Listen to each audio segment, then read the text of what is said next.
standart şəkli. A bura 10 üstündə E. Bax, burada A əsas deməkdir. A-ya əsas da deyə bilərsiniz. Əsas. Qiymətli hissə də deyə bilərsiniz. Qiymətli hissə. A-ya əsas da deyə bilərsiniz, qiymətli hissə də deyə bilərsiniz. Buradakı N-ya tərtibdə deyə bilərsiniz. Qüvvət də deyə bilərsiniz.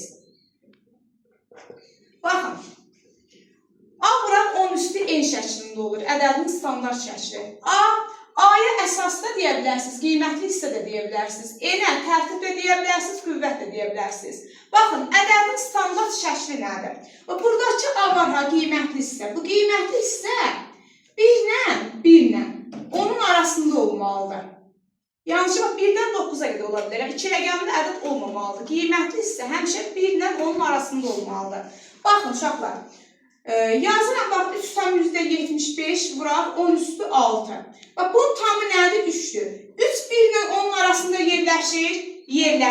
Demək, bu standart şəkildədir. Burada əsas nədir? 3,75. Tərtib nədir bə? 6. Baxın, buna baxın. 37,5 vuraq 10 üstündə 6. Bu standart şəkildədir. Xeyr. Baxın, bunun tamı nədir? 37. 37 1-lə onun arasında yerləşmir. Demək, bu standart şəkildə deyil. İndi kitabımızda deyəcək ki, belə misallar veriləcək, deyəcək bunu standart şəklə gətirir. 3,175. Standart şəklə gətirəndə, baxın, vergülü mən buradan qoysam, tamı 3 olacaq. Düzdür, bu, bax, vergülü 3-dən sonra qoyacaq. Olacaq 3,75. 10 üstü 7. Baxın, vergülü buradan bura çəkdim. Neçə dəfə çəkdim, uşaqlar? Bir dəfə çəkdim. Və bir dənə 0 olacaq. Vuraq 10. Vuraq 10 üstü 6. Bərabərdir. 3,75 vuraq. Onun biri buradadır, 6-sı buradadır. 10 üstü 7. Bunun oldu, baxın, əsası 3,75, tərtibi 7. Standart şəklə gətirəndə uşaqlar dedik, nə edirik? Əsas həmişə 1-lə onun arasında olmalıdır. Ədədin tam və kəsr hissəsi nədir? Baxın, yazıram 2,3-də 1. Bunun tamı nədir? Tamı 2-dir.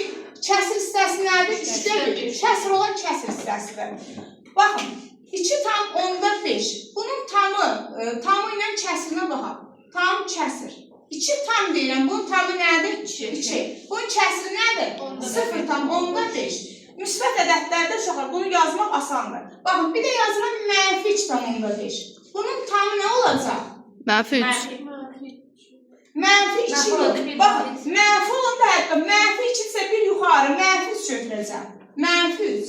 Kəsir hissəni tapanda uşaqlar, 3-dən 2 onda 5-in çıxanda 0,5. Yadda saxlayın, bax, cavablarda olacaq -0,5 və müsbət 0,5. Yadda saxlayın ki, kəsir hissə heç vaxt mənfi ola bilməz. Yaxşı? Bir də uşaqlar, ədədi orta, həndəsi ortaya baxır. Ədədi ortanı tapanda niyə yedik? Ədədləri toplayırdıq, bölündük sayı.